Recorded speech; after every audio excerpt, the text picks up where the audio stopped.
Pará é o maior produtor de açaí do mundo. A fruta é exportada principalmente para os Estados Unidos, Austrália, Japão e países da Europa. O que muitas pessoas não sabem é como ocorre a colheita. Uma reportagem especial do Câmara Record mostra essa dura realidade. Muitas vezes, esse trabalho é realizado por crianças e adolescentes. A situação dessas crianças e famílias é de extrema pobreza. Na maioria das vezes, aceitam o trabalho em troca de comida. A fome grita, a fome dói. Em 2014, o Brasil havia saído do mapa da fome das Organizações das Nações Unidas para a Alimentação e Agricultura, pela primeira vez, quando o índice de pessoas em situação de fome era de 4,2%. Hoje, 10,3 milhões de pessoas voltaram a passar fome no Brasil, de acordo com a primeira parte da pesquisa Orçamento Familiares do IBGE, divulgada no final de 2020. Para conversar mais sobre o assunto, convidamos o representante no Brasil do Programa Mundial de Alimentos das Nações Unidas, WFP, e diretor do Centro de Excelência contra a Fome, o Sr. Daniel Balaban. Eu sou Renata Garofano e começa mais um podcast do Câmara Record. Olá, Daniel. Muito obrigada por aceitar participar conosco. Olá, Renata. É um prazer conversar contigo, com todos que estão nos acompanhando. O prazer é nosso, apesar de ser um assunto muito triste, né? Falar de fome. E para a gente iniciar o bate-papo, eu queria que você contasse um pouco mais para a gente sobre o que é o WFP. O WFP é a sigla em inglês World Food Program, que é Programa Mundial de Alimentos. É a maior agência humanitária das Nações Unidas. Ou seja, é aquela agência que leva alimentos às populações em situação de vulnerabilidade ao redor do planeta.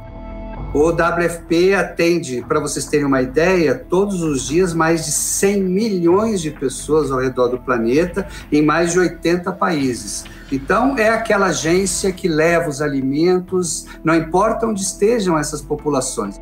Então, tem drones, tem alimentos que só chegam com drones, helicópteros, aviões, navios, caminhões, inclusive aqueles carros anfíbios para passar em qualquer tipo de terreno para conseguir chegar e levar os alimentos. É um trabalho difícil porque o número de pessoas nessa situação está aumentando no mundo. Hoje nós já temos 811 milhões de pessoas, foi o último indicador que saiu agora, né, nesse mês, mostrando 811 milhões de pessoas, nesse momento, não têm o que comer, não têm alimentos para si e para sua família ao redor do mundo. E esse número, que vinha decrescente, está começando a aumentar nos últimos 2-3 anos. E isso é muito preocupante. E a gente tem como fazer um panorama desses números aqui no país? Pois é, aqui no Brasil o número também vem num crescente, pior ainda porque nos últimos 4-5 anos, devido às crises econômicas, crises políticas, tudo isso leva à deterioração e faz com que mais pessoas acabem caindo abaixo da linha da miséria, como a gente fala, e acabam ficando em situação de fome. E a gente consegue saber aqui atualmente no país qual é o número de crianças em estado de pobreza, de fome?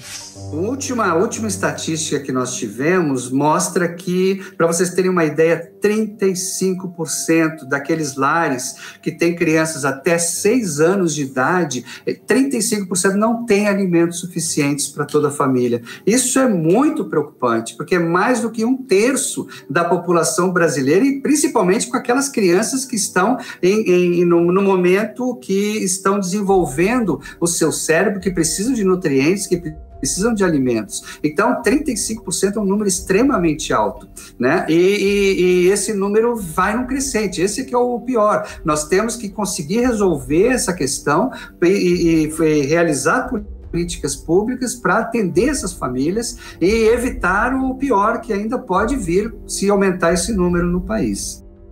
É um número extremamente alto, e ele só não é mais alto porque o Brasil tem um programa que eu gosto muito, que é o Programa Nacional de Alimentação Escolar, que atende mais de 40 milhões de crianças com alimentos nas escolas. O grande drama, o grande problema é que a maioria das crianças estão sem acesso às escolas por conta da pandemia. A maioria das escolas públicas ainda não estão com a sua atividade plena.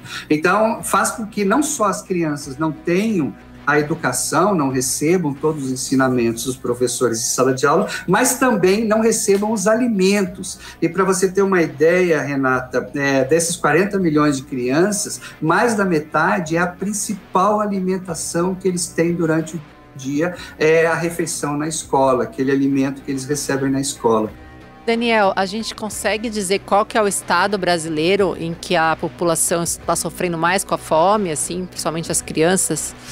Sim, temos alguns estados de situação muito complicada, mas como você falou no início, o próprio Pará, né, que produz o açaí, é um dos estados mais pobres, ele está entre os 3 mais pobres do Brasil e que tem maior número de pobreza. É exatamente por isso que a situação lá se agrava, com as crianças tendo que trabalhar, né, na produção do açaí, na colheita do açaí, e para ajudar as famílias, porque as famílias estão numa situação muito crítica. É um dos estados que coloca praticamente 1/3 também da população vivendo na pobreza. Então, isso é muito preocupante. E além, logicamente, o Pará, nós temos estados do norte, o próprio Acre, que também é muito pobre, e ainda temos uma pobreza muito grande em alguns estados nordestinos, como o Maranhão e o Piauí. Daniel, eu queria te agradecer imensamente por esse papo, por esses esclarecimentos, e muito obrigada, viu? Obrigado, Renata. Estamos juntos e o mais importante que eu quero deixar é uma mensagem, é dizer que é possível a gente conseguir um mundo sem fome, é possível a gente conseguir um Brasil sem fome, desde que nós trabalhemos a nossa solidariedade, que nós trabalhemos juntos e que nós acreditemos que é possível ter um Brasil e um mundo melhores. E a mudança começa por nós mesmos. Exatamente. Obrigado, é isso aí, a gente que agradece. Muito obrigada. E a gente sabe que a fome leva à desnutrição. Para conversar mais sobre o assunto, convidamos o médico pediatra e infectologista pediátrico, o Dr. Marcos Martuccelli. Tudo bem, doutor? Tudo bem. Doutor, a gente sabe que a fome provoca a desnutrição. Como que chega-se até esse quadro, né? A pessoa chega ao quadro de desnutrição e quais as consequências para o desenvolvimento das crianças? Então, vamos lá. A desnutrição infantil ela é um problema de saúde pública, né? Principalmente nos países em desenvolvimento, que é o nosso caso, e em alguns países como a África também. A desnutrição infantil é uma doença de origem multicausal e complexa que tem suas raízes na pobreza. Ocorre quando o organismo não recebe os nutrientes necessários para o seu metabolismo fisiológico devido à falta de aporte ou problema na utilização do que lhe é ofertado. E isso provoca uma perda no desenvolvimento, então? Ocasiona, sim, na deficiência, né, do desenvolvimento infantil. Perfeito. E a gente pode classificar a desnutrição como grave, leve, ou ela não tem esse grau? Ela existe 2 tipos, né, que são classificados até... A classificação dela existe marasmo e kwashiorkor, né?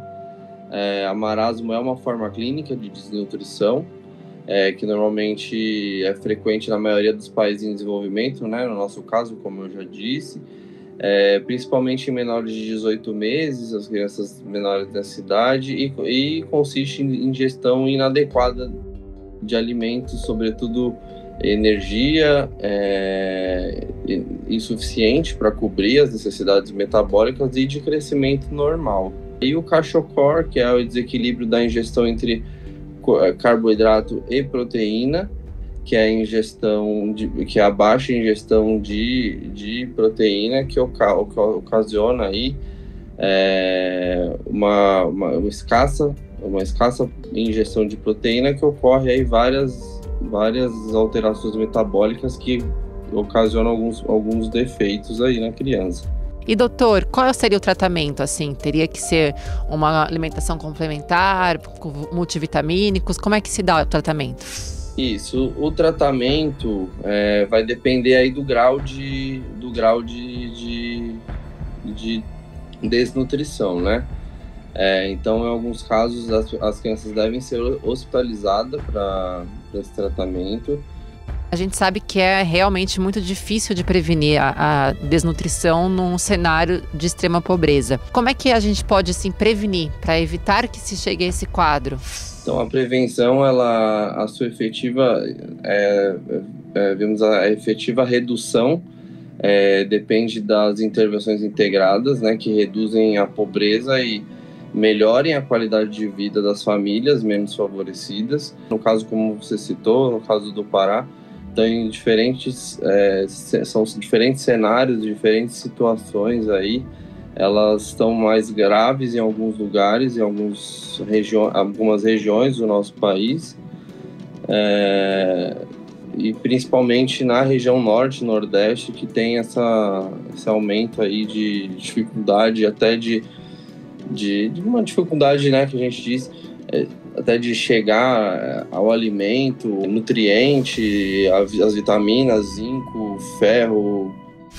Mais uma vez, eu queria agradecer a participação do senhor Daniel Balaban, representante no Brasil do Programa Mundial de Alimentos das Nações Unidas, WFP, e diretor do Centro de Excelência contra a Fome. Queria agradecer também ao Dr. Marcos Matuccelli por participar conosco desse podcast. Doutor, muito obrigado pela participação. Obrigado a você, eu que agradeço. E obrigado a você que acompanhou mais esse podcast do Câmara Record. Para acompanhar este e outros, basta seguir as nossas redes sociais, @Câmara Record, e também acessar r7.com/Câmara Record. Obrigada e até o próximo.